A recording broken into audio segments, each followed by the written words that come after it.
buenas tardes, bienvenidos a la edición central de MBD Noticias. ¿Cómo estás, Martín? ¿Qué tal, Nati? Gracias por estar del otro lado a ustedes. Aquí estamos en la bajadita de la semana con más información. Con mucha información. Con mucha. Y si te parece, empezamos. Te sigo. Porque hubo una densificación de los asentamientos en la capital y todavía no se normalizó el calendario de obras que se había acordado con el Ministerio de Vivienda y Ordenamiento Territorial, que fue reprogramado por recortes del Gobierno Nacional, según informaron desde la Intendencia de Montevideo. Les contamos que la comuna negocia con el Ministerio los barrios que van a ser intervenidos justamente mediante el fideicomiso votado en el Parlamento el año pasado. Días atrás, desde la cartera de vivienda, recordemos que se asumió que en lo que va del periodo de gobierno creció la población radicada en asentamientos en todo el país. Bueno, esta es una de las tantas noticias que vamos a repasar en esta edición. Para el resto de los titulares. La justicia italiana aceptó iniciar un proceso penal contra el ex capitán de navío Jorge Trócoli por la desaparición de la maestra Elena Quinteros y el homicidio del matrimonio ítalo-argentino Filipazzi Potenza. La Comisión de Constitución y Legislación del Senado recibió ayer un informe de Cancillería con observaciones a la iniciativa de Cabildo Abierto que propone otorgar prisión domiciliaria a personas mayores de 65 años privadas de libertad por delitos en dictadura. La Fiscalía decidió tramitar por separado la denuncia referida a las gestiones de los gobiernos frente amplistas en el Ministerio de Turismo y la de Germán Cardoso, acusado de varias irregularidades. Se está presentando un mapeo colectivo sobre la situación en calle en el municipio B, que abarca barrios como Centro, Ciudad Vieja y Cordón, entre otros. AEBU celebró sus 80 años en medio de la renovación de autoridades y el trabajo hacia la negociación colectiva del sector público. Se presentó el Plan Nacional de Agroecología con el apoyo crítico de la Red Nacional de Agroecología. El colectivo Ovejas Negras alerta de un retroceso en las prestaciones de salud para la población trans luego del cambio de gobierno en 2020. La salud mental de la niñez es una de las principales preocupaciones de las personas expertas reunidas en el primer encuentro del Cono Sur de Pediatría Ambulatoria. La pandemia profundizó las afecciones. 6 calles de diferentes barrios montevideanos serán peatonales el próximo fin de semana tras ser propuestas por la ciudadanía a través del programa Peatonales Barriales. Argentina detectó el primer caso de hepatitis infantil aguda de origen desconocido que fue advertido por primera vez por el Reino Unido en niñas y niños menores de 10 años y sin dolencias previas. El jefe de la banda criminal Clan del Golfo fue extraditado a Estados Unidos por delitos de narcotráfico.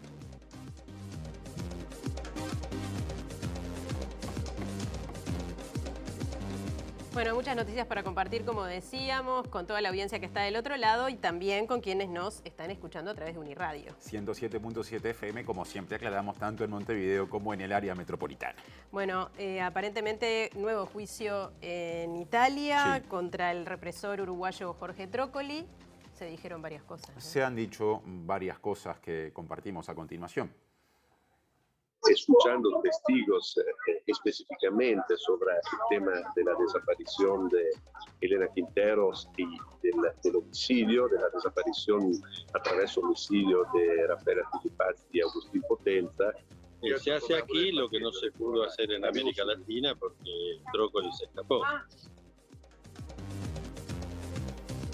Y nos vamos a exteriores, Martín. Sí, claro, después del adelanto que vimos, Natalia de Brunel Móvil, ¿cómo te van a ti? ¿Qué tal? Muy buenas tardes. Los trabajadores portuarios de Montevideo están de paro por 24 horas. Esto debido al despido de 150 trabajadores de la empresa Montecón. En breve volvemos con más detalles sobre este tema. Bueno, muy bien, seguimos con otras informaciones, cambiamos de tema, Nati, porque desde la Intendencia ha habido manifestaciones con respecto a la cuestión de los asentamientos. Y que todavía no se normalizó el calendario de obras acordado con el Ministerio de Vivienda, como decíamos al inicio de esta edición, y fue reprogramado por recortes del Gobierno Nacional. Claro, la comuna negocia con la cartera de Vivienda y Ordenamiento Territorial los barrios que van a ser intervenidos mediante el fideicomiso votado o incluido en la última rendición de cuentas. Montevideo tiene 336 asentamientos irregulares, según datos del Observatorio de Asentamientos de la Comuna, un número que se ha mantenido relativamente estable, según afirmó Sebastián Moreno, director de Tierras y Hábitat de Montevideo. Lo que sí nosotros estamos viendo es una densificación de los asentamientos actuales, es decir, nuevos hogares, jóvenes, niños que crecen, etcétera, que no están consiguiendo una solución y hace que construyen el fondo de los padres. La Intendencia de Montevideo, como el resto de las comunas, negocia con la Dirección Nacional de Integración Social y Urbana del Ministerio de Vivienda las obras a financiarse con el fideicomiso votado en la rendición de cuentas. Hasta ahora no hemos hablado de montos ni de cantidades que el Ministerio pueda financiar. Lo que sí estamos hablando de las necesidades, nosotros nos estamos planteando las necesidades. Moreno se refirió a la reprogramación de las obras que tuvo lugar a comienzo del periodo por parte del Ministerio de Vivienda. Tuvimos todo un periodo desde que nosotros asumimos, pero incluso unos meses antes,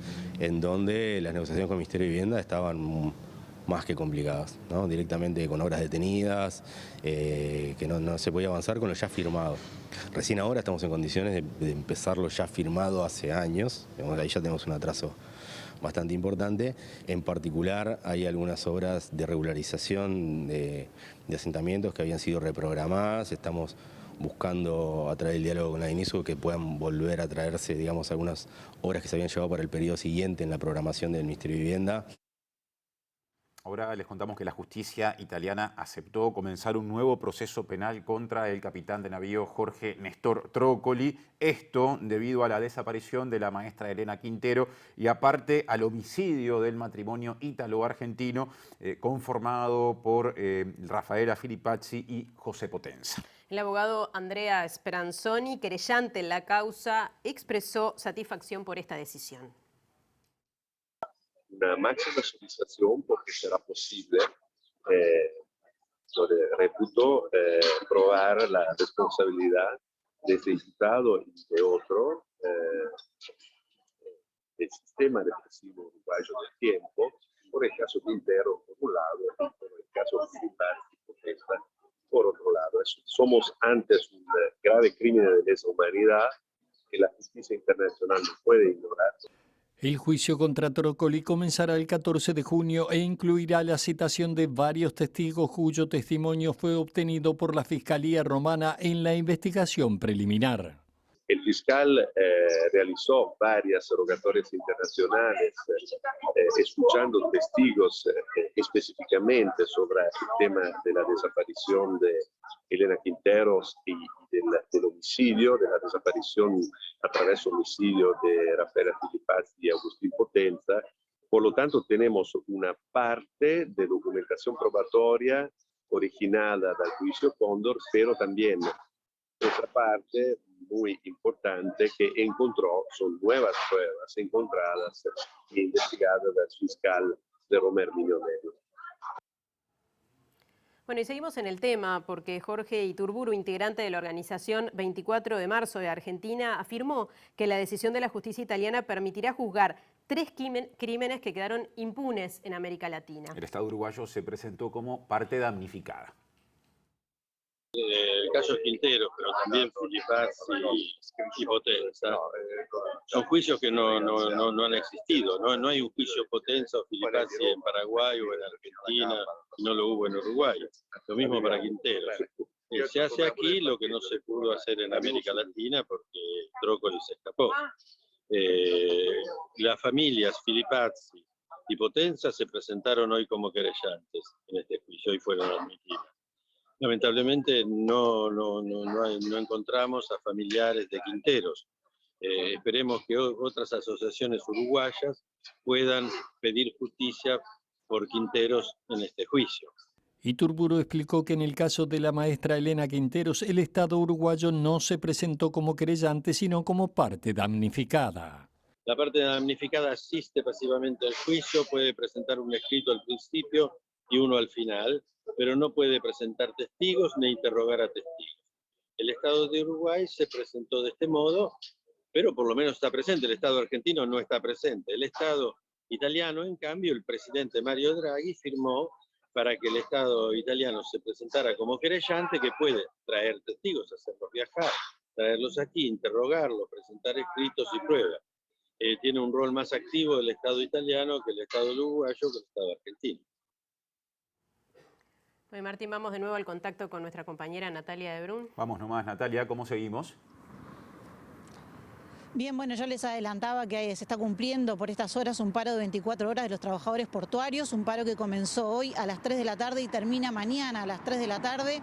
Esto se resolvió en asamblea, pero para recordar a qué se debe esto, lo comentábamos. La empresa Montecom esta semana anunció la desvinculación de 150 trabajadores, lo que motivó la asamblea que se llevó a cabo en el día de hoy, una asamblea nacional de trabajadores portuarios, donde se resolvió hacer en primera instancia este paro por 24 horas porque mañana hay una reunión tripartita y de allí podrían surgir novedades. De no ser así, en la asamblea además se aprobó medidas que comenzarán a realizarse a partir del lunes. Son paros de 24 horas por empresa y a nivel nacional, y donde esto continúe y se agudice, digamos, el conflicto, se podría dar, ya está aprobado, un paro por 72 horas de los trabajadores portuarios. Hasta el momento, recordemos que Montecom cuenta con una plantilla de 380 trabajadores, de los cuales estarían desvinculando 150 y se espera por parte de los trabajadores la redistribución de estos trabajadores en otras empresas. De no ser así, es lo que se va a discutir justamente mañana, de no ser así o de no tener una claridad de qué consiste estos 150 puestos de trabajo, porque tampoco no hay un detalle concreto de la desvinculación de estos 50 trabajadores, en qué consiste, ¿no? De qué lugares serían los que se estarían desvinculando. Bueno, de no tener ninguna novedad los trabajadores, entonces, como yo le decía, empezarían con medidas a partir del lunes. Sobre todo esto hablamos con el presidente del sindicato y esto era lo que decía. Comienza un paro de 24 horas hasta la hora 15 de mañana solamente en el puerto de Montevideo. Eso es hoy y mañana hasta las 15 horas. Luego va a pasar el resto del viernes, el fin de semana. El lunes, si no hay novedades, avance significativo o una mesa de diálogo que amerite el levantar alguna otra medida, tenemos otra batería de medidas que son hacer paros de 24 horas por empresa a nivel nacional. Cada empresa un día, evaluaremos cómo, quién y cuándo hará un paro de 24 horas, todas las empresas que componen el Supra. También vamos a realizar el servicio de MSC Mediterráneo, que fue la última empresa que pasó de Montecom, la última línea de servicio que pasó de Montecom a TCP. No la vamos a trabajar, que es la Mediterráneo de MSC. Y bueno, y llegado ya a esta altura estaríamos llegando a fines de mayo. Si no hay avances, si el conflicto se agudiza, ya tenemos aprobado un paro de 72 horas a nivel nacional. Así como el Estado le garantizó a Catón Atila el uso de la terminal especializada hasta el 2081 y se las ingenió cómo hacerlo, acá perfectamente se las puede ingeniar y que el Estado garantice los puestos de trabajo de cualquier trabajador o trabajadora que se vea afectada por este acuerdo.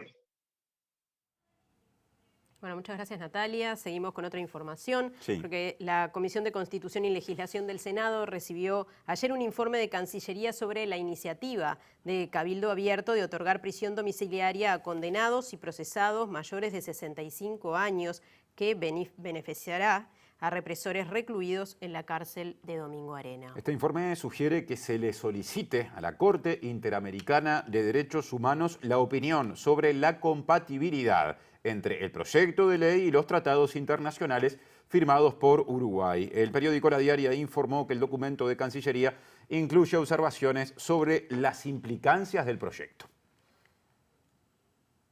Y para el senador Frente Amplista Enrique Rubio, el informe deja claro que no es compatible y estimó que esta iniciativa sufrirá algunas modificaciones, pero no muy significativas. Además, MBD Noticias se contactó con fuentes del Partido Nacional que aseguraron o informaron que desde esta colectividad política se pretende realizar algunos cambios al proyecto cavilante.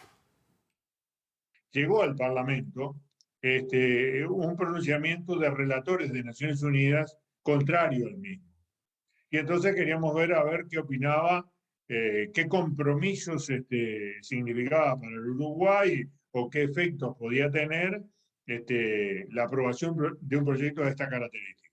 El informe de Relaciones Exteriores da cuenta del marco internacional, el compromiso que Uruguay tiene en materia de derecho humanitario y de los derechos humanos en general, de toda la las normas y convenciones que Uruguay ha firmado y de casos particulares, ¿no? Como fue, en los cuales tiene que hacer un seguimiento, como fue el caso Hellman, digamos, y Maidani. Entonces, lo que viene a hacer Relaciones Exteriores es hacer un poco el relato de todo eso. Y de ahí se desprende con mucha claridad de la sola descripción de que hay una contradicción muy grande, flagrante, yo diría, entre los compromisos que Uruguay tiene en materia internacional, en derechos humanos, y el contenido de este informe, ¿no? de este proyecto. Ahora cambio de agenda, porque Fiscalía decidió tramitar por separado 2 denuncias distintas con respecto a gestiones en el Ministerio de Turismo en el pasado. Por un lado, las vinculadas al exministro Germán Cardoso, acusado de varias irregularidades, y por otro, la referida a gestiones de los gobiernos frente amplistas. Fuentes de la Fiscalía informaron a MBD Noticias que se comenzó a analizar documentación referida a la gestión del ex titular de Turismo Germán Cardoso para luego definir las citaciones a realizar. Por otra parte, se pidió a la cartera de Turismo información sobre licitaciones realizadas en la gestión de Lilian Quechichian tras una denuncia que presentó un particular. La defensa de los exministros de Turismo, Lilian Quechichian y Benjamín Liberov, solicitó que se separe en 2 expedientes la denuncia presentada por el parlamentario referida a las gestiones de turismo y que la administración de Cardoso se investigue de forma independiente. La Fiscalía le notificó que ya se tomó esa decisión. Germán Cardoso renunció el año pasado a la titularidad de Turismo luego de ser señalado por realizar compras directas de manera irregular. En el Parlamento se formó una comisión investigadora que analizó la gestión en el Ministerio de Turismo desde el 1 de marzo de 2010, cuando comenzó la segunda administración frente amplista hasta 2021, incluyendo así el periodo en que estuvo al frente de la cartera Cardoso. El colectivo Ovejas Negras alerta de un retroceso en las prestaciones de salud para las personas trans luego del cambio de gobierno en 2020. Sí, efectivamente, este colectivo está impulsando el proyecto llamado del derecho al hecho, que tiene que ver con fomentar el acceso a la justicia en situaciones de incumplimiento de derechos como el de identidad de género, derecho a la salud, derecho al trabajo, y esto en el marco de la vigente Ley Integral de Personas Trans. El colectivo realizó 2 peticiones contra prestadores de salud denunciados, la Médica Uruguaya y la Asociación Española. Actualmente están brindando acompañamiento a un nuevo caso, pero en la órbita de ACE. Sí vimos un retroceso muy claro con el cambio de gobierno, donde los prestadores de salud a nivel público y privado no están implementando la ley trans. Donde está habiendo más problemas es sobre todo a nivel de las intervenciones de tipo quirúrgico, las mastectomías, las mammoplastias para mujeres trans y las mastectomías para varones trans, también las cirugías de reconstrucción genital. En este momento hay un bloqueo muy importante en todo el sistema de salud. Por otra parte, también se detectan faltas de garantías en lo que respecta al derecho a la identidad de género, principalmente en el registro civil. En las bases de datos digitales del organismo figuran muchas veces personas trans con el nombre anterior, en vez del nombre identitario actualizado, que es el nombre legal que tiene la persona en este momento. Entonces, hicimos una petición formal ante el registro por esta situación, y lamentablemente la respuesta que tuvimos fue negativa, donde el registro civil lo que decía es que no se iban a hacer cargo porque eso era una base de datos que se le habían asignado a una empresa privada. La decisión de parte de la dirección del registro civil fue denegar el derecho a la identidad de género y su cumplimiento. Y en el marco del proyecto del derecho al hecho, el colectivo Ovejas Negras presentó 5 recursos ante organismos públicos por el incumplimiento del cupo laboral para personas trans que establece un 1%. Y logró en este marco que ANCAP estableciera una nueva convocatoria que incluyera un cupo para esta población tras presentar el recurso administrativo en 2021. En 2020 había solo 3 personas trans en trabajos afrales en entes públicos.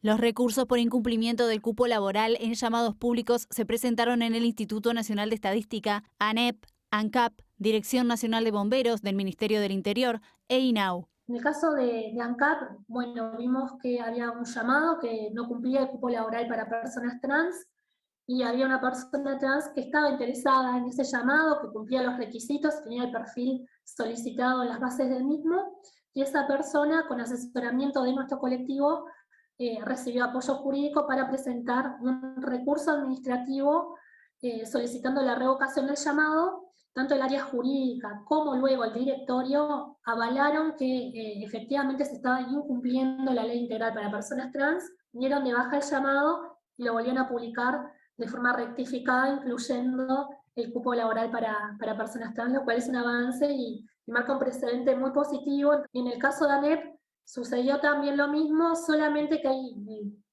un problema, ¿no?, que demuestra cómo las personas trans seguimos lamentablemente padeciendo estereotipos en el mundo también del trabajo, donde se está aplicando el cupo para los escalafones únicamente más bajos, de menor ingreso, de menor remuneración, de menor prestigio, en estas instituciones como por ejemplo el Ministerio del Interior, que a pesar de que se presentaron recursos, no asumieron que no estaban cumpliendo la ley trans. Entonces, si en el plazo correspondiente no hay ningún tipo de respuesta, desde el colectivo de Hijas Negras vamos a pasar al siguiente nivel, que implica justamente ir a la justicia.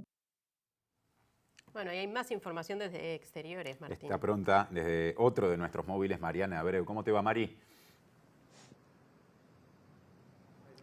¿Cómo andan, compañeros? El saludo para todos. Estamos en las afueras del Parlamento porque aquí recientemente se presentó el Plan Nacional de Agroecología. Es un plan que está prevista su creación en una ley del 2018 y elaborado por una comisión integrada por representantes de organismos estatales y de gobierno y también de delegados de organizaciones sociales que trabajan en esta temática. Es un plan que tiene como espíritu promover la agroecología, es decir, la producción sustentable desde el punto de vista medioambiental, y nosotros conversamos antes de esta presentación con Eduardo Blasina, quien es el presidente de esta comisión designado por el Ministerio de Ganadería, Agricultura y Pesca.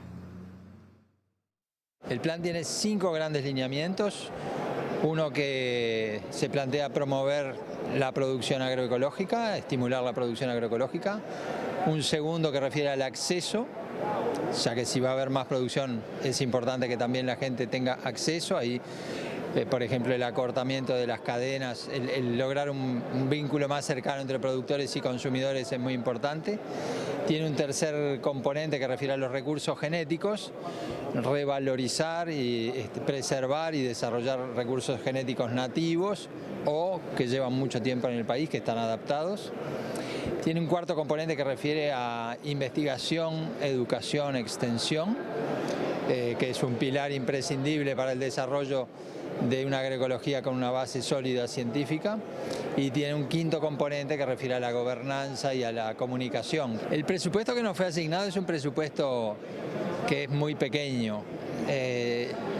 Eso en la comisión es objeto de un gran debate y por supuesto que quienes tenemos pasión por estos temas siempre quisiéramos tener un poco más de presupuesto. Yo quisiera destacar que es el primer presupuesto en la historia de Uruguay que asigna fondos específicamente para la agroecología. Un presupuesto de memoria, te digo, unos $30.000 por año. Bien, escuchamos entonces los principales ejes de este Plan Nacional de Agroecología presentado recién en el Parlamento. Eduardo Blasina, el presidente de esta comisión que elaboró el plan, hacía referencia a algunas diferencias al interior de la comisión, como lo que tiene que ver con este presupuesto, que hay consenso en que es poco, pero también el propio Blasina hacía referencia a la necesidad de obtener más financiación para ejecutar estas metas que se proponen. Las organizaciones sociales, además de cuestionar el presupuesto, también tienen diferencias con actores de gobierno, por ejemplo, en lo que tiene que ver con cómo concepcionan, o sea, cómo conciben la agroecología. Ellos aportan una dimensión que tiene que ver con la justicia social, con el componente humano, más allá de los mecanismos de producción. Escuchamos a una de las referentes de las organizaciones sociales que integran la comisión. Hacemos un balance positivo, ha sido un proceso largo y en momentos trabajoso. Hay visiones diferentes sobre qué es la agroecología y en ese mar de diferencias se intentó llegar a un documento que incluyera esas visiones, pero afirmados en la defensa de lo que para las organizaciones que venimos trabajando en la agroecología anteriormente a la promulgación incluso de esta ley, son conceptos fundamentales, ¿no? La agroecología, la soberanía alimentaria, la producción familiar, son elementos centrales para nosotros que deben verse reflejados en el plan, en las metas, actividades que el plan se proponga. ¿Dónde están las principales diferencias en relación a cómo concebir la agroecología por parte de las organizaciones y por parte de los otros actores de la Comisión?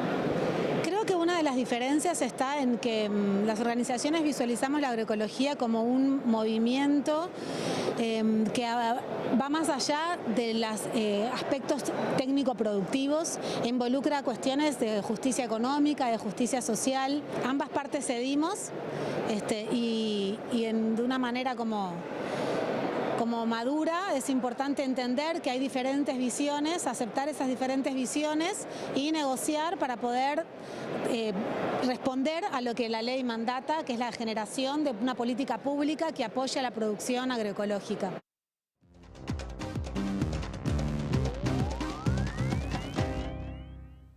Bueno, es momento de nuestra columna con el economista Germán de Agosto. Sí, porque el dato de inflación de abril lo conocemos desde ayer, ¿no?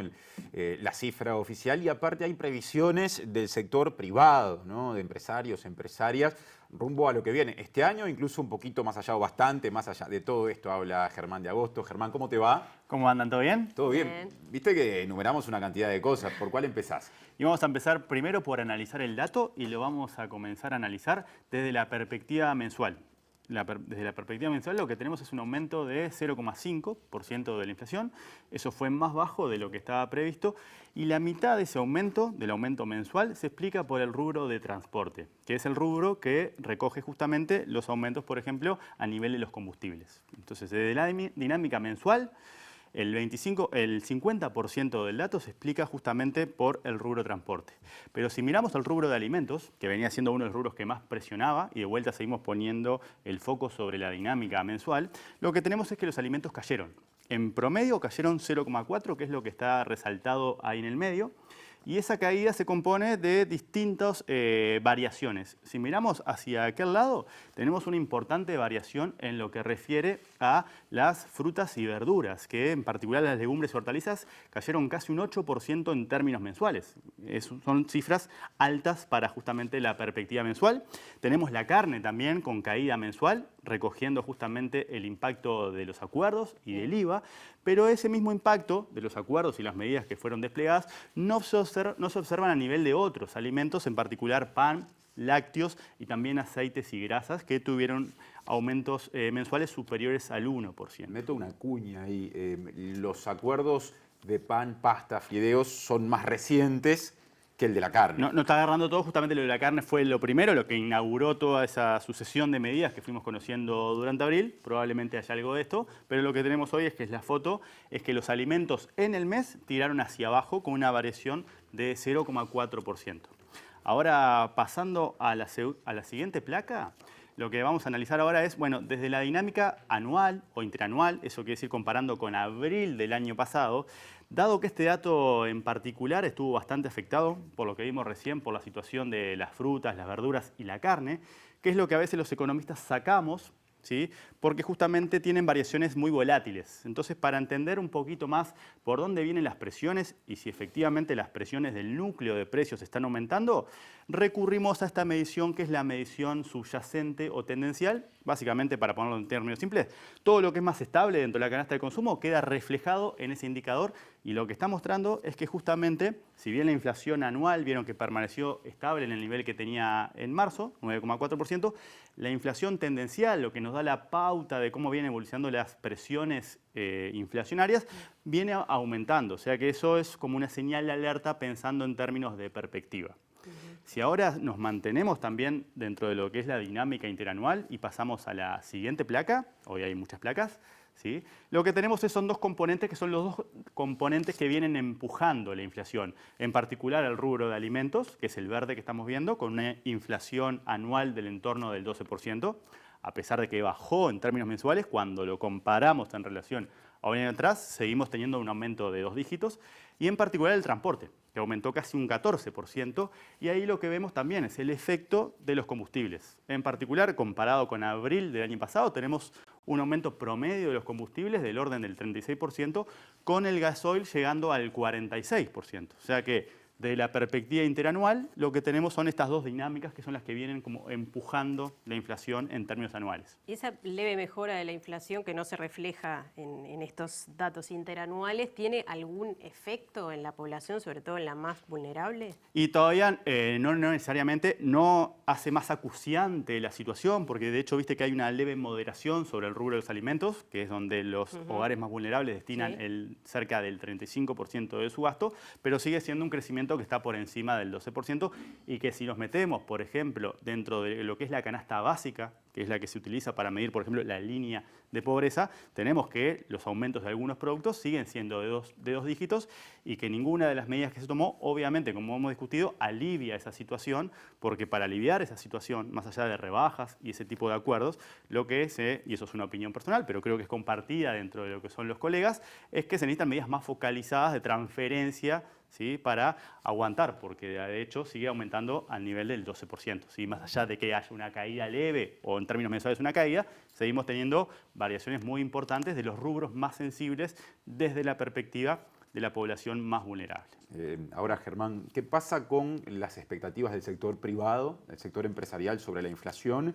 Y por más que se ha explicado muchas veces, yo creo que siempre conviene repetirlo, ¿por qué es importante conocer eso que piensa el sector empresarial? Bien, empiezo por la última pregunta y es relevante porque estamos pensando en el sector que está del otro lado del mostrador, en el sentido de que son los que determinan o fijan los precios de alguna manera. Entonces, por eso siempre es relevante tener distintas aproximaciones a cómo están viendo las perspectivas. Habitualmente esto lo relevamos a través de la encuesta mensual del Banco Central.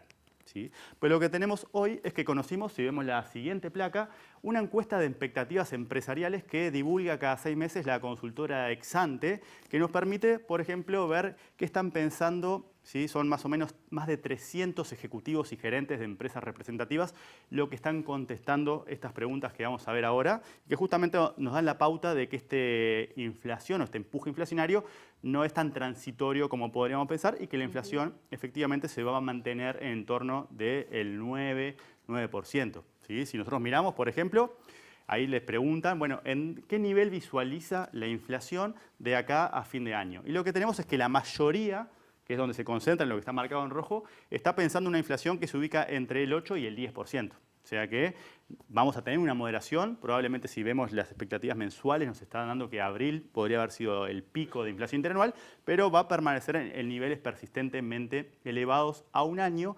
Y también, ¿sí? Ya para cerrar, lo que tenemos es qué pasa si alejamos un poquito más el horizonte de tiempo y nos vamos a pensar en cuáles son las expectativas de acá a 3 o 4 años, ¿sí? Donde estaba, de alguna manera, aquel objetivo tan ambicioso oficial de llevar la inflación por debajo del 4%. Y lo que está pasando ahora, justamente en la última placa, que es la de los 3 o 4 años, que en realidad casi la mitad de las personas que respondieron, de los ejecutivos y gerentes que respondieron, están visualizando que la inflación no va a bajar del 7% en un horizonte de vuelta, de 3 o 4 años. ¿Sí? Y de vuelta tenemos en consideración que este empuje inflacionario, y por lo que es el escenario internacional y por lo que podemos esperar, no va a cambiar su composición. ¿Eso qué quiere decir? Que va a seguir recostado o afectando de manera desproporcionada a los segmentos más vulnerables de la población. Por ende, está abierta esa puerta, que fue lo que se dio a entender, que iba a haber otra ronda de medidas. Eso fue lo que se anunció el 18 de abril. Estaremos esperando si efectivamente las va a haber o no, porque esta situación no es algo que se vaya a revertir en el muy corto plazo. Bueno, la población más vulnerable, según decía ayer Eduardo Botinelli, la que ve como el tema de mayor preocupación, el económico, justamente. Totalmente. Así que si cruzamos las columnas, llegamos ahí. Obviamente el tema sigue y sigue, ¿no? Y este es el tema que va a ocupar la agenda probablemente de los últimos meses, sin lugar a dudas. Bueno, muchas gracias, Germán. Nos vemos el martes. Bien. Hasta el martes. Cambiamos de tema ahora, Nati. Cambiamos, porque hoy hubo 2 nuevas condenas de personas involucradas en la Operación Océano. En ambos casos se aplicó el proceso abreviado. Sí, estas condenas están a cargo, o estuvieron, mejor dicho, a cargo de la jueza María Noel Tonarelli, que condenó a 3 años de penitenciaría a un hombre que reconoció ser responsable de reiterados delitos de retribución a menores para que realicen actos sexuales. De los 3 años, 12 meses serán bajo prisión efectiva y el resto combinará prisión domiciliaria nocturna, prisión domiciliaria total y obligación de presentarse ante la policía. Además, otro hombre fue condenado a 2 años de prisión en régimen de libertad vigilada por promesa de retribución a menores a cambio de actos sexuales o eróticos. Por ahora, en total, hay 4 condenas bajo proceso abreviado, ya que ayer se habían concretado las primeras 2, según información aportada por Fiscalía. Se espera que haya más situaciones resueltas por esta vía. Además, la fiscal Mariana Alfaro determinará que cerca de 20 personas pasen directamente a juicio oral y público. Bien. Hasta el momento, 5 personas fueron sobreseídas y esto ocurre o tiene que ver con falta de pruebas. Bien. Ahora cartelera sindical, hay novedades vinculadas a la Asociación de Empleados Bancarios del Uruguay, AEBU. Exacto, porque AEBU está cumpliendo sus 80 años en medio de la renovación de autoridades y el trabajo para una negociación colectiva del sector público con el Poder Ejecutivo. Sí, esto está marcado por desafíos, ¿no? Este contexto en términos de reposición de vacantes y también discusión sobre recuperación salarial. Hay que tener en cuenta que en la banca oficial hace un año que estamos sin convenio, que los trabajadores están perdiendo salario real, que no se justifica en empresas que están dando ganancia que los trabajadores pierdan salario real. Bueno, estas cosas, conjuntamente con el ingreso de nuevo personal a los bancos públicos, son cosas que están sobre la mesa y que vamos a discutir con ellos. Bajo el lema Unidad, Participación y Lucha, la lista 98 se quedó con la mayoría en los 3 consejos del sindicato. La agrupación vinculada retuvo la mayoría en el Consejo Central y la banca privada y recuperó la presidencia del sector banca oficial. El gobierno plantea un nuevo cambio de forma de ajuste, lo cual nos ha llevado a una pérdida de un 2,96%, que es uno de los temas de los cuales vamos a discutir ahora. Este 2% no vamos a decir que no viene bien, pero llega tarde, porque es a partir del 1 de julio, cuando ya tenemos una inflación que prácticamente está llegando al 4, casi al 5%, cuando la proyección para el 2022 era 5,8%. Bueno, y las autoridades de ANCAP entienden que es posible que entre el jueves 12 y el domingo 15 de mayo haya falta de supergas. Sí, recordemos que el problema se debe al daño ocasionado por una serie de cortes intermitentes de energía eléctrica que hubo en la refinería de La Teja días atrás. Ante esto, el directorio de ANCAP hizo gestiones para adelantar la llegada del supergas desde Argentina a través de camiones y de un barco. El presidente de la empresa pública, Alejandro Stipanisic, le dijo a MBD Noticias que no se trata de compras adicionales, sino de compras ya programadas. Agregó que el cargamento que llegará por tierra resolverá unas 48 horas de abastecimiento y extenderá el stock como máximo hasta el viernes 13 de mayo. En cambio, el cargamento que llegará por barco permitirá asegurar el abastecimiento por un mayor plazo, pero, ahí la cuestión, no estará disponible antes del lunes 16 de mayo. Las autoridades afirman que esta dificultad se debe a que el sindicato se negó a realizar horas extras durante los días posteriores al corte de luz. Sin embargo, desde FANCAP se afirma que la situación se debe a que el directorio no previó debidamente la compra de supergas a Argentina y se defiende la medida sindical ya superada por el despido, que finalmente no se concretó, pero se había manejado por el directorio, de 2 tripulantes del buque Malvache. Bueno, otro tema, Martín, la salud mental de niños, niñas y adolescentes es una de las principales preocupaciones de los expertos que hoy y mañana están reunidos en el primer encuentro del CONOSUR sobre pediatría ambulatoria. Claro, la pandemia en esto ha generado un impacto considerable en distintas dimensiones. Por ejemplo, en el retraso de controles y tratamientos. Esto profundizó afecciones. Estamos preocupados, hay una tasa de intentos de autoeliminación en la edad adolescente que preocupan, los trastornos de la conducta alimentaria, ¿no? Y después cuadros de ansiedad, depresión, etcétera, que son bien importantes, agravado por la violentación de los derechos de niños y adolescentes, donde en estas situaciones lamentablemente el maltrato, el abuso se ponen como de manifiesto y bueno, y además había aliados que eran muy importantes, como los espacios escolares, que cuando funcionan son frecuentes detectores, ¿no? y identificadores de situaciones problema, y eso también se interrumpió un poco cuando no había presencialidad escolar. Bueno, la libertad de prensa está en estos días, nos convoca y hablamos muchísimo por el Día Mundial de la Libertad de Prensa, ¿verdad? Y toda la actividad que ha habido en Punta del Este, pero además tiene mucho que ver con lo digital. Aparte hubo informes, como que se acumuló mucha cosa, generó mucha discusión y por eso hoy está aquí Ana Laura Pérez para hablar de esos asuntos. ¿Cómo andás, Ana Laura? ¿Cómo les va? ¿Todo bien? Todo bien. Bueno, hoy lo que ocurrió fue que terminó el encuentro que todos los años UNESCO hace por el Día Internacional de la Libertad de Prensa. La particularidad que generó más ruido en la agenda es que fue en Uruguay. Hacía muchos años que este encuentro no tenía lugar en Uruguay. El tema al que se dedicó puntualmente este año, el nombre del encuentro es Periodistas bajo asedio digital. Es interesante porque se relevaron casos desde gran impacto, casos como el de Pegasus, que es un software espía que se utilizó para espiar a personas, líderes sociales y políticos, pero también a periodistas en muchísimas partes del mundo, incluido Latinoamérica. En particular en El Salvador, por ejemplo, se comprobaron casos de espionaje a periodistas utilizando esta herramienta. Se habló de esos temas, pero también se habló del asedio digital de los periodistas en redes sociales, del acoso y de la agresividad que muchas veces los periodistas recibimos en redes sociales. En particular, en el caso de Uruguay, APU aprovechó la ocasión, el gremio de los periodistas aprovechó la ocasión para entregarle una carta al presidente, al relator especial de libertad de expresión de la Comisión Interamericana. La carta lo que decía era, denunciaba la situación y el crecimiento de situaciones de acoso a periodistas en línea, sobre todo y en particular en redes sociales, y en particular de figuras, y se mencionó particularmente el caso de Graciela Bianchi, la senadora, que ha tenido y se le han relevado más de 15 episodios de acoso específicos sobre determinadas figuras. En línea con eso, como decías Martín, se entregó, CAINFO presentó un informe hace unos días también sobre ese tema, donde se relevan estas cuestiones y también se menciona específicamente el caso de Graciela Bianchi.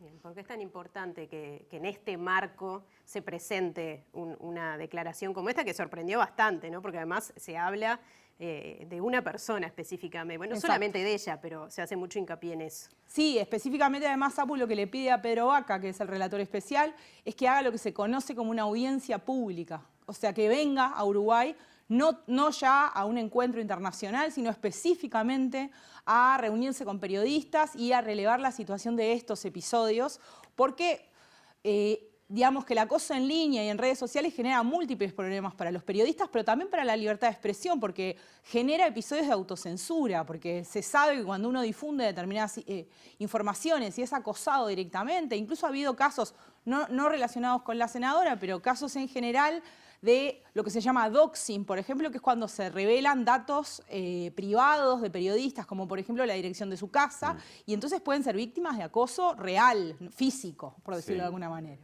Mientras te escucho decir esto sobre el cierre, Ana Laura, no puedo no conectar esta columna con la anterior, cuando hablamos de la adquisición de Twitter por parte de Elon Musk. Y pienso, por ejemplo, en todo lo que por ahora permite la red social en cuanto a que esos ejércitos de trolls puedan agredir o atacar selectivamente a una persona en represalia, ¿no?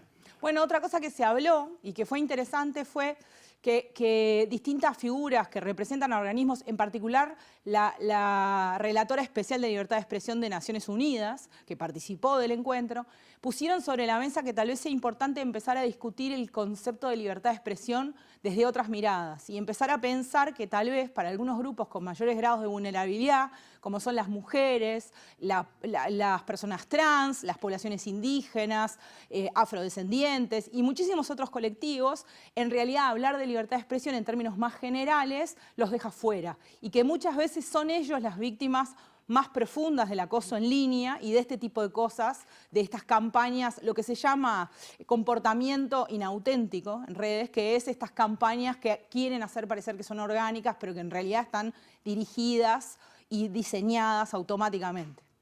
Bien. Muchas gracias, Ana Laura. Un placer, como siempre. Igualmente.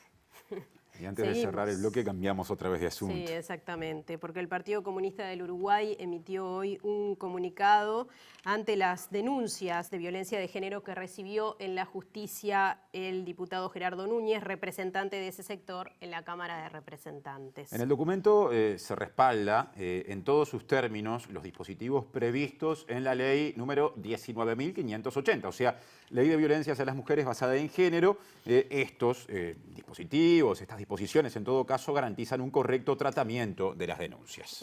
Recuerda el comunicado que una vez conocidas las declaraciones anónimas en redes sociales, ese sector del Frente Amplio resolvió el distanciamiento del involucrado de los espacios de representación pública. El comunicado del Partido Comunista del Uruguay además plantea que, conocida la existencia de la denuncia y las medidas cautelares previstas en la normativa, el Comité Ejecutivo Nacional de ese sector del Frente Amplio acompañó la presentación de Núñez ante el Tribunal de Conducta Política del FA. Y finalmente señala que, habiendo tomado conocimiento de los trascendidos respecto a una posible desestimación a la presentación de una denuncia en la órbita partidaria, el Partido Comunista manifiesta la inexistencia de una resolución al respecto por parte de ninguno de sus organismos de dirección y resuelve la realización de una investigación para el esclarecimiento de los hechos.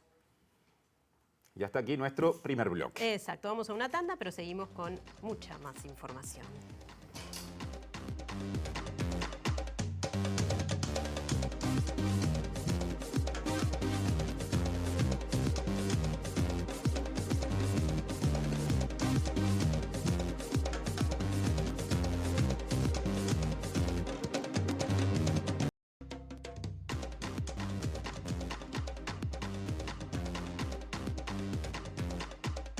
¿Qué tal? Bienvenidos al capítulo internacional. Antes de meternos de lleno en los temas de hoy, debemos decir que el vicepresidente de Brasil, Hamilton Mourão, está en Uruguay y mañana va a ser recibido por la vicepresidenta de la República, Beatriz Argimón, con quien va a mantener una reunión. Va a estar hasta el día sábado, donde seguro va a tener otros encuentros. Ahora sí, nos metemos en el tema nuestro. Tiene que ver con la República Argentina, donde se ha dado en Rosario el primer caso de hepatitis infantil. Este es un problema que la Organización Mundial de la Salud viene siguiendo muy de cerca por la gravedad que puede implicar, porque es una enfermedad relativamente nueva que se está expandiendo y el caso de Rosario es el primero que se da en Latinoamérica. Según un informe de las autoridades sanitarias, se trata de un paciente de 8 años que está internado en el Hospital de Niños de la ciudad de Rosario, en la provincia de Santa Fe, y sería el primer caso confirmado con el que Argentina se suma a la lista de al menos 20 países afectados. La Organización Mundial de la Salud había informado el 3 de mayo que se notificaron unos 228 casos de hepatitis infantil aguda de origen desconocido en menos de un mes y otros 50 están bajo investigación, la mayoría en Europa, pero también en las Américas, el Pacífico Occidental y Sudeste Asiático. Según la Organización Mundial de la Salud, la edad de los pacientes varía entre infantes de un mes y adolescentes de 16 años, que en su mayoría no presentan fiebre o virus asociados a los distintos tipos de hepatitis conocidas, A, B, C, D y E, y hasta el momento 4 niños fallecieron por esta cepa desconocida que acarrea dolores abdominales, diarrea o vómitos, y la 10ª parte de quienes son afectados necesitaron un trasplante de hígado. La Organización Sanitaria recomendó a los Estados miembros que se identifique, investigue y notifique cualquier caso potencial con la intención de recopilar información y poder rastrear la fuente de la enfermedad que, según la OMS, podría ser causada por un adenovirus del tipo 41, un virus que normalmente va asociado al resfriado común y virus estomacales.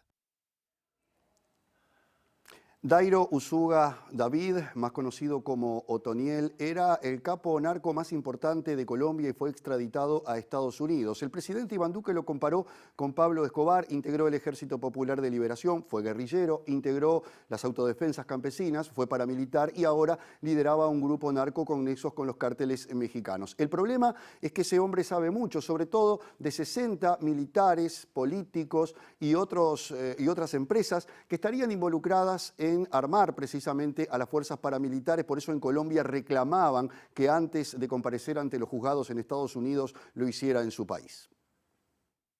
El jefe del Clan del Golfo, la mayor banda criminal de Colombia, fue capturado el 23 de octubre en una operación policial y militar en la región de Urabá, en el departamento de Antioquia, y desde entonces permanecía en una celda de la Dirección de Investigación Criminal e Interpol de la Policía Colombiana en Bogotá. Al momento de su detención, Otoniel, de 50 años, tenía 128 órdenes de captura en Colombia por delitos como narcotráfico, extorsión, homicidio, desplazamiento forzado, tráfico de armas, conformación de grupos armados, concierto para delinquir y delitos de lesa humanidad, entre otros, así como 7 sentencias condenatorias. Después de su captura dio varias declaraciones ante la Justicia Especial para la Paz, que juzga los crímenes cometidos por los distintos actores del conflicto armado, y suministró más de 60 nombres de militares, políticos, funcionarios y empresas que supuestamente tuvieron tratos con los paramilitares. Por esa razón, desde diversos sectores se reclamaba que el jefe del Clan del Golfo no fuera extraditado tan rápido a Estados Unidos, pues se considera que aún guarda secretos y tiene mucha información que puede aportar a la justicia colombiana para ayudar a esclarecer crímenes del conflicto. Según el gobierno de Ucrania, las fuerzas rusas han ingresado a la siderúrgica de Azovstal en la ciudad de Mariupol y se lucha cuerpo a cuerpo en esa siderúrgica que tiene una situación muy especial, donde es el último bastión de resistencia de los ucranianos, particularmente del polémico batallón de Azov. A todo esto, el presidente ruso Vladimir Putin mantuvo hoy una conversación telefónica con el primer ministro israelí Naftali Bennett, donde se disculpó por las expresiones de su canciller Sergei Lavrov, quien dijo que Adolf Hitler tenía sangre judía.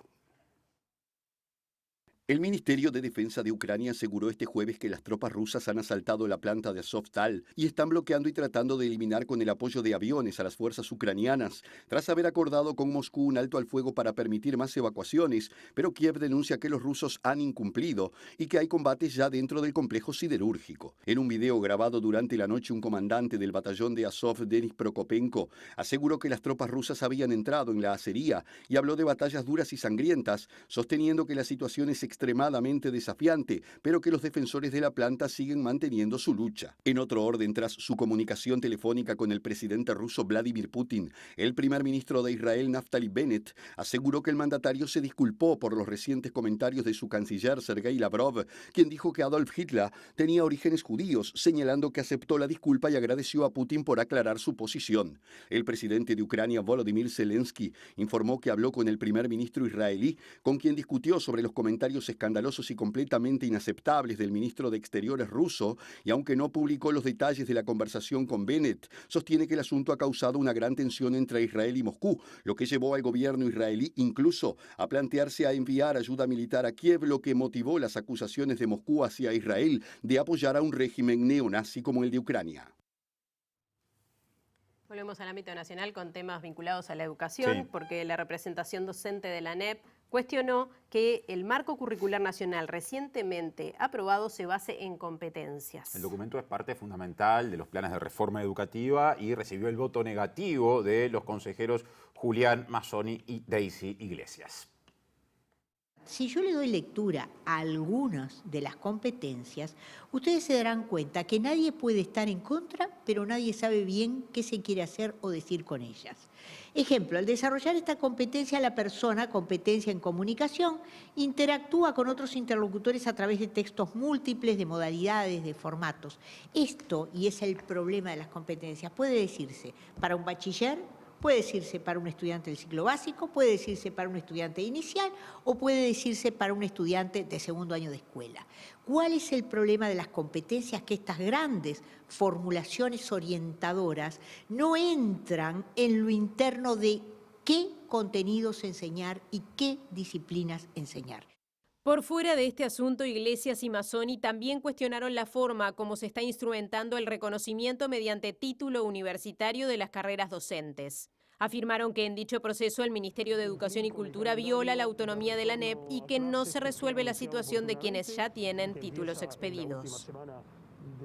del mes de febrero. Ahora otro tema, porque el Poder Ejecutivo firmó un decreto que modifica las condiciones sobre casa deportiva. Exacto, los cambios implementados generaron diversas repercusiones y discrepancias en el ámbito político, tanto desde el oficialismo como desde la oposición y desde la sociedad civil. Este cambio normativo está vinculado a una decisión que involucra a 3 ministerios: Ganadería, Agricultura y Pesca, Ambiente y también Turismo. De esta manera, se habilita la caza nocturna de especies exóticas habilitadas en la Ley de Protección de Fauna Indígena. Para el caso de usar escopeta de perdigones, el radio de exclusión de centros poblados o escuelas rurales se reduce de 3 a 1 kilómetro. El consentimiento para practicar la caza por parte de los propietarios o ocupantes de los predios rurales podrán otorgarse en forma verbal o escrita sin requerir ninguna formalidad especial y su constancia no podrá ser exigida por la autoridad competente como requisito para otorgar el permiso. El exministro de Ganadería, Carlos María Uriarte, afirmó en su cuenta de Twitter que estos cambios van a contramano, ya que en el mundo se tiende a limitar la caza deportiva. El senador del Partido Nacional, Juan Sartori, dijo que el tema debería haber pasado por la Comisión de Medio Ambiente del Senado y que le preocupa el fomento de la caza. También hizo lo propio el diputado colorado Gustavo Subía. Otro de los cambios dispuestos es la incorporación del departamento de Canelones a las zonas de caza que antes estaba exceptuado junto con Montevideo por la cercanía entre las zonas rurales y las pobladas. El intendente Yamandu Orsi mostró preocupación por este cambio inconsulto en la normativa.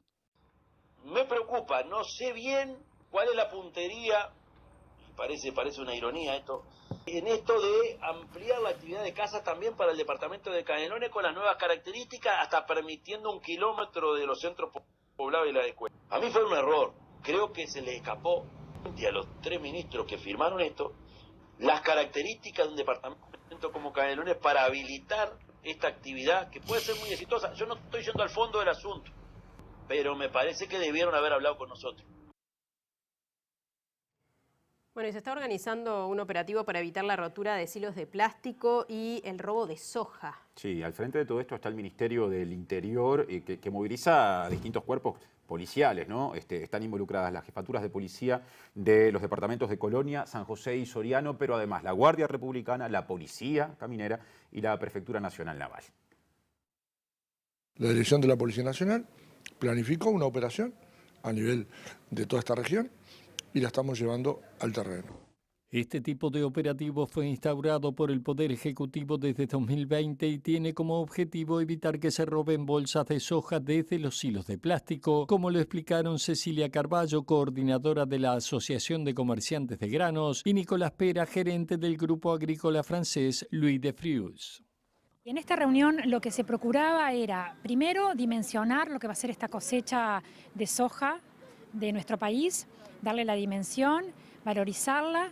Estamos esperando unos 3 millones de toneladas de cosecha de soja y repasar lo que fue los modus operandi de robo. El robo hay de distintas maneras, desde abrir una trampa a un camión cuando va en movimiento, hasta romper un silo bolsa con algún caño y cargar alguna bolsa que la cargan en una moto y la llevan. Pero bueno, lo importante creo de esta reunión es volver a coordinar algo que funcionó muy bien los últimos 2 años para afrontar esta nueva cosecha. Bueno, nos estamos yendo, Martín, ya viene el lado B, seguimos analizando el tema de la libertad de expresión. Claro, con el aumento una vez más de las amenazas a la libertad de expresión, lo que involucra también a medios de comunicación, a gente que trabaja en ellos, eso ya vendrá. Ahora repasamos el pronóstico del tiempo. Exacto, mañana viernes, mañana 6 de mayo, una mínima de 9 grados, una máxima de 22 y un sol que aparece seguramente como el día de hoy. Sí, es cierto. Tanto mañana viernes como pasado mañana sábado 7 de mayo el cielo estará nuboso, algo nuboso, o sea que disfrutaremos del sol. Pasando al sábado, la mínima 10 grados, la máxima 23. Y el domingo 8 de mayo, una mínima de 11 y una máxima de 22 grados, con el cielo que aparentemente será parecido, o sea que va a ser un lindo fin de semana. Mañana a la misma hora en el mismo canal. Exacto, a las 19 horas los esperamos. Que pasen lindo.